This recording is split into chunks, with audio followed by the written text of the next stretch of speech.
Exactement, ouais. Exactement, ça change notre rapport à l'eau et la manière dont on utilise l'eau. Mais actuellement, cette modification du climat, est-ce qu'elle a un impact sur nous maintenant? Qu'est-ce que vous avez vu, qu'est-ce que vous pensez que ça va faire sur la Martinique? Que ça peut faire sur la Martinique? Pour l'instant, pour moi, ce serait déjà un avertissement. Oui, un avertissement, exact. La remontée des eaux. La remontée des eaux, oui, c'est vrai. L'eau a déjà grignoté une partie de notre territoire. Monsieur Safa, je pense qu'à peu près 10% du territoire côtier pourrait disparaître. C'est énorme. Il fait une température qu'on ne connaissait pas au mois de mai. Exactement. Des températures, des chaleurs, des différentiels avec la chaleur très importantes. On est entré dans quelle saison particulière? La sécheresse, la saison cyclonique. Et qu'est-ce qui peut se passer sur cette saison cyclonique? Est-ce que vous êtes préparé spécifiquement pour cette saison cyclonique, monsieur?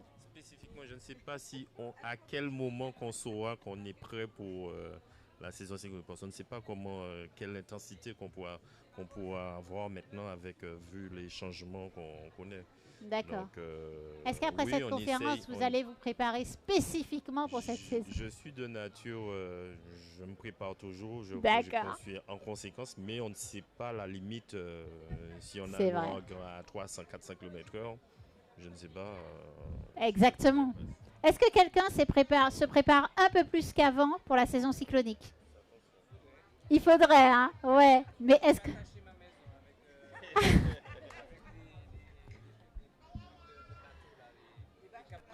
Avec les caps marins. Ah oui, c'est pas mal ça. Attacher. Ah ben, il faut leur dire pour créer un business de plus. Attacher les maisons en Martinique avec des caps marins.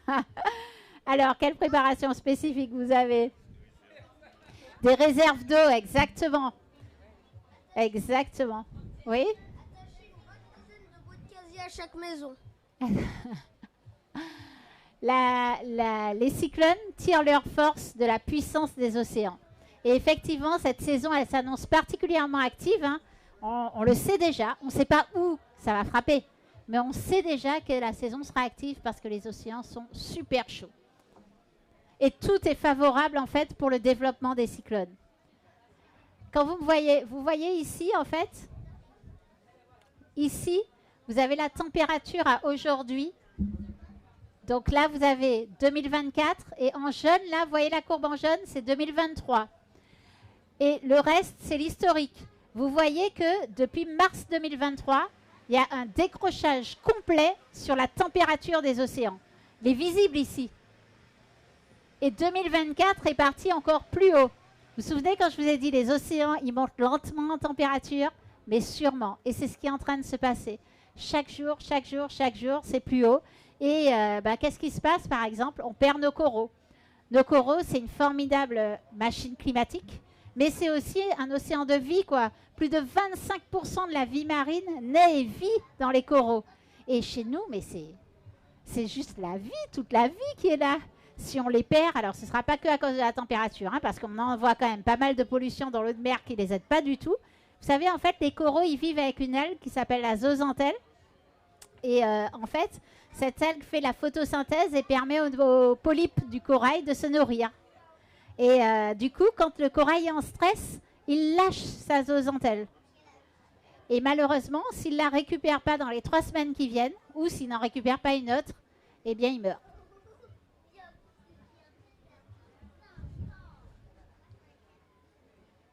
Là, je vous ai mis les images du Brésil. Alors là, c'est super intéressant parce qu'on voit en fait à quel point on peut se sentir protégé sur une infrastructure, quoi. Là, en fait, c'est le pont qui est tombé. Mais il est super haut, en fait. Jamais on ne se dirait que l'eau va monter jusque-là. Vous avez vu la distance, quand même. Ce n'est pas une petite infrastructure. Le voici hier. Okay. Le Brésil a perdu énormément de routes et de ponts hier. Qui sont partis, mais comme ça, avec gens ou pas. Hein. Parce que les fleuves ont tellement débordé qu'ils ont envahi et sont allés au-dessus du toit de certaines maisons.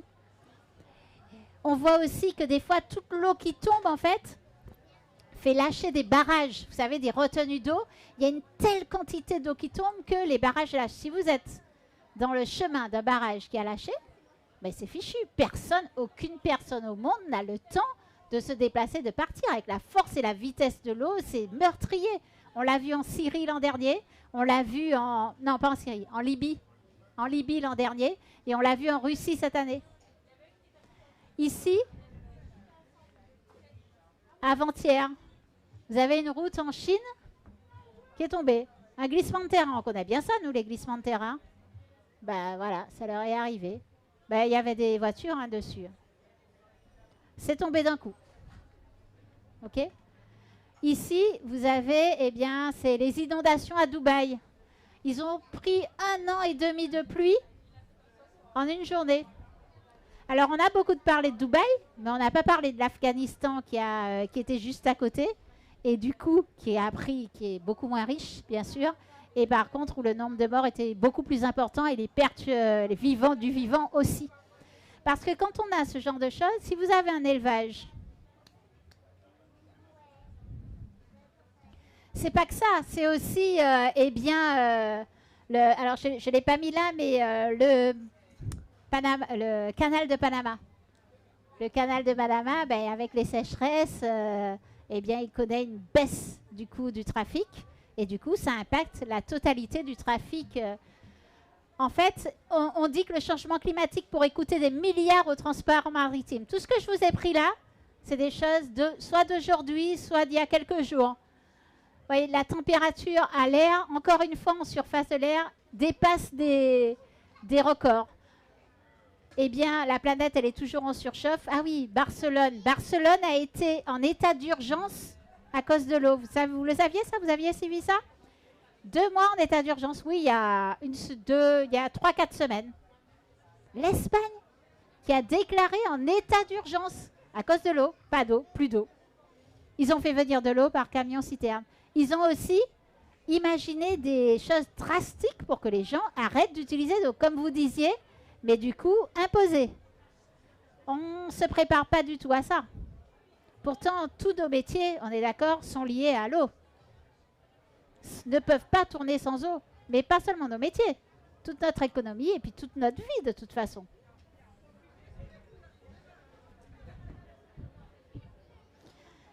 L'océan est unique et vraiment tout est lié. Tout est lié et on considère en fait que tout ce que je vous ai dit là, tout ce qui peut nous aider, c'est un océan en pleine vie, en pleine santé, un océan où on fonctionne ensemble avec toute sa biodiversité, où on le protège surtout à la fois nos actes du quotidien, mais en prenant conscience de son importance. Et sur ça, il y a plein de choses que l'on peut faire. Et peut-être avant d'aborder ce plein de choses que l'on peut faire, eh bien, je vais laisser Alfred vous emmener dans un autre univers pour qu'on puisse ensemble imaginer ce qu'on pourrait faire autour des océans.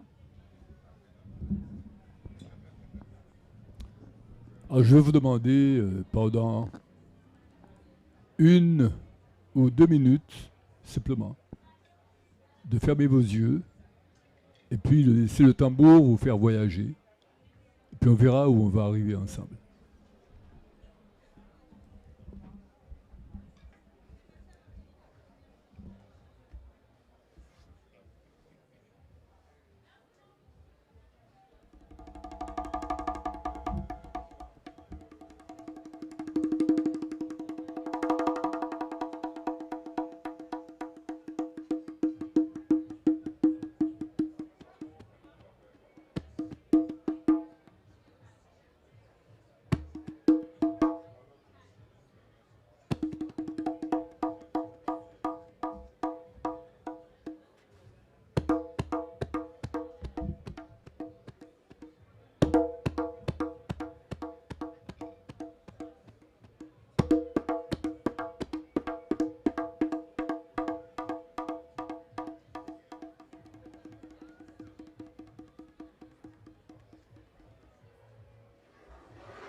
Merci.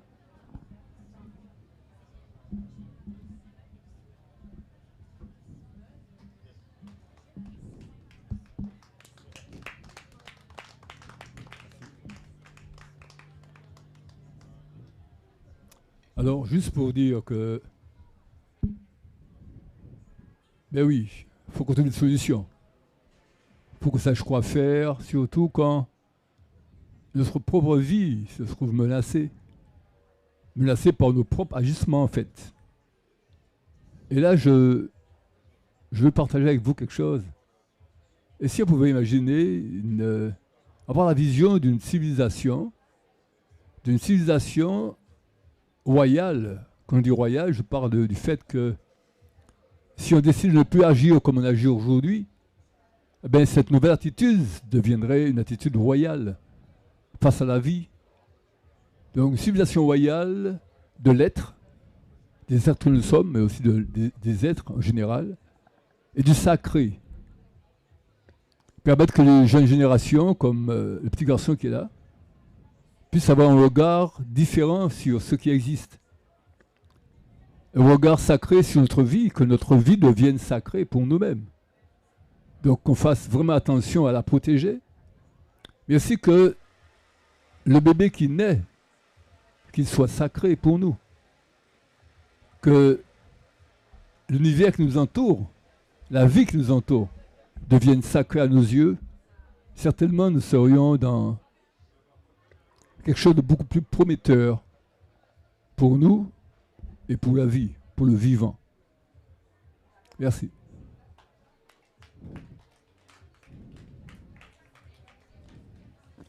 Avant de vous emmener sur ce qu'on pourrait faire, est-ce qu'une personne veut réagir pour nous dire où est-ce que le voyage d'Alfred l'a emmené? Vous voulez? Vas-y. En fait, moi, ça m'a amené en plongée dans la mer. Avec plein de poissons multicolores partout. Merci. C'est un peu simple quand même, mais c'est pas grave. Ça m'a amené dans toutes les catastrophes naturelles de l'océan. Oui. Puis c'est tout.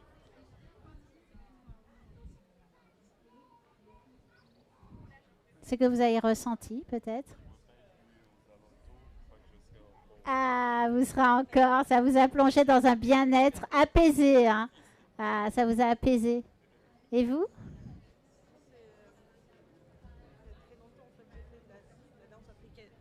Il y a longtemps, j'ai fait de la danse africaine. Ouais. Donc on était accompagnés, voilà, je veux dire, de tambours. Et en fait, ça me rappelait tout ça. Et ça vous a rappelé de super souvenirs. Super.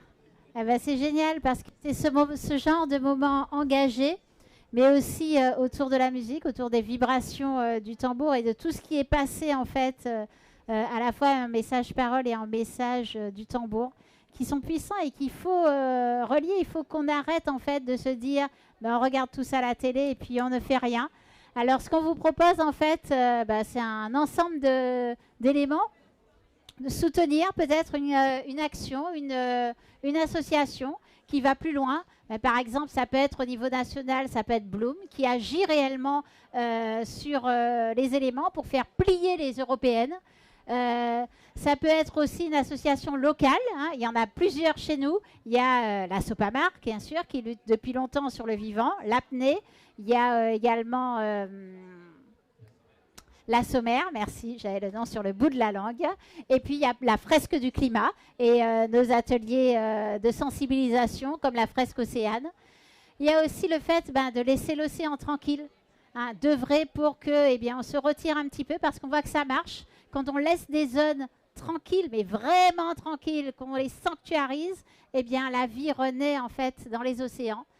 Il y a protéger notre triptyque, hein, mangrove, herbier, corail, parce que quand même, c'est ce qui nous donne plein de force pour remettre notamment en route le cycle de l'eau et nous protéger du littoral. Il y a aussi œuvrer sur les projets qui visent l'équité et la justice sociale, notamment pour les femmes et les populations autochtones. Je le redis parce qu'un ensemble solutions qui sont en fait des choix de société vont parfois priver de ressources importantes et les femmes et les peuples autochtones. Donc il est bien en fait de se poser la question à chaque solution qui serait donnée de manière globale. Il faut prendre conscience et, comme je disais, garder un esprit critique face à l'ensemble des solutions qui arrivent pour savoir vraiment la part de pression que l'on va continuer à maintenir et ce que réellement ça va faire sur nos vies et sur notre biodiversité, sur le vivant.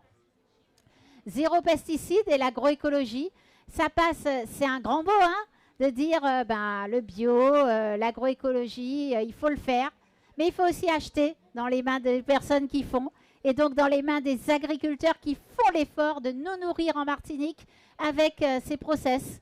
Donc on peut les trouver, il y en a partout maintenant sur la Martinique, on peut acheter de tout comme ça, donc enfin de tout local et de saison bien sûr. Créer un sac de survie, alors tout à l'heure on a parlé du cyclone.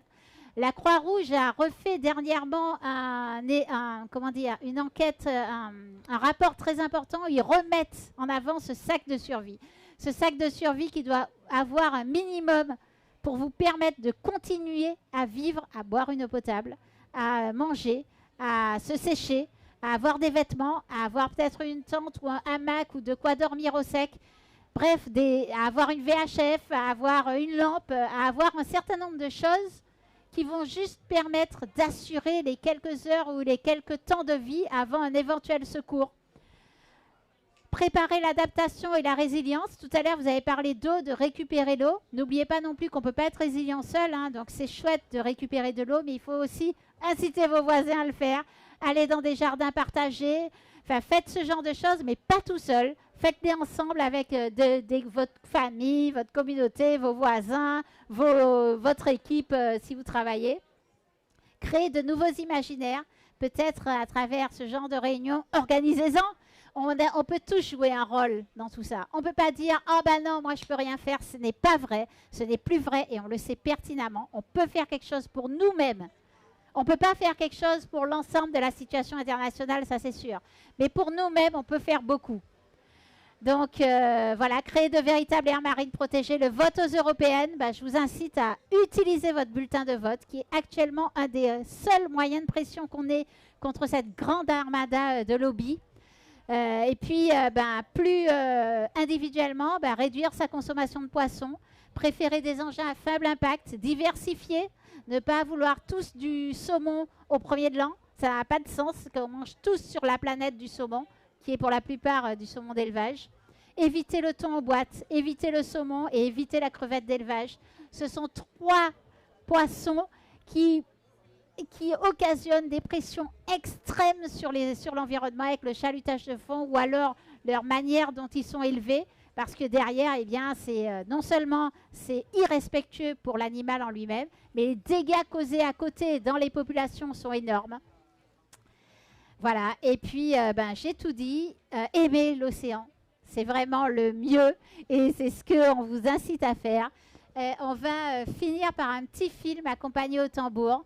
Donc, je vous le mets. Est-ce qu'on peut éteindre la lumière? C'est possible? Excusez-moi. Je ne pense pas. Excusez-moi. On peut éteindre la lumière? Non? D'accord.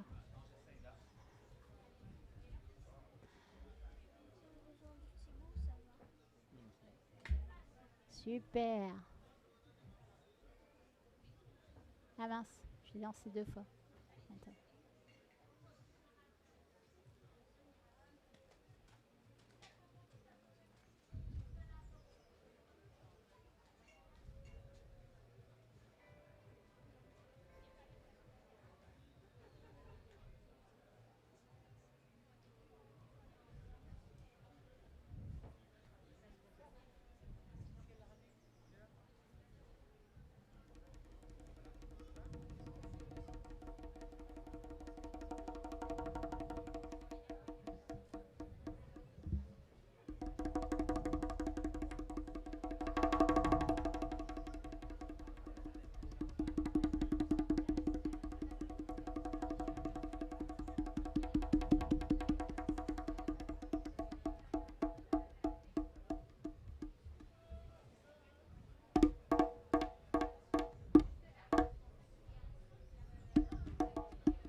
Ben, il faut qu'on y arrive ensemble. Ensemble, ben, c'est là, c'est nous. C'est le tous ensemble. Yon et pilote, eh ben, c'est l'un et l'autre. Toi, moi, Sébastien. Voilà, c'est un à l'autre. Yon pour l'autre, ben, ma cause, c'est ta cause. En fait, tout ce qu'on vient de dire, en fait, il s'agit de notre cause à nous tous. Notre cause. Yon pour l'autre. Et Yon c'est l'autre. Ben, c'est évident. Parce que ce qui risque de m'arriver, de t'arriver, de lui arriver en réalité, c'est nous tous en fait. C'est là. Yon c'est l'autre. On est unis, qu'on le veuille ou pas, on est unis. Et c'est ça la réalité. Ubuntu. Ubuntu qui signifie en langue africaine, je suis parce que nous sommes. Je suis parce que nous sommes. Ok, merci. Merci beaucoup, Alfred Varas. Martine Lheureux. Merci, Sébastien Trasmo à la technique. Mathéis et Aileen qui m'ont gentiment accompagné. Et puis vous pouvez vous applaudir. Cette conférence vous a été offerte par l'Office du tourisme de Terre de Centre de la Martinique. Donc merci beaucoup à eux. Et ce film a été tourné par Grégory Pascal, donc, qui est un plongeur. Voilà, dans nos eaux. Tout est intégralement tourné dans nos eaux. Merci beaucoup à vous, bravo. Et puis si vous avez des questions ou quoi, n'hésitez pas à venir nous voir. Sans problème. Au revoir. Merci.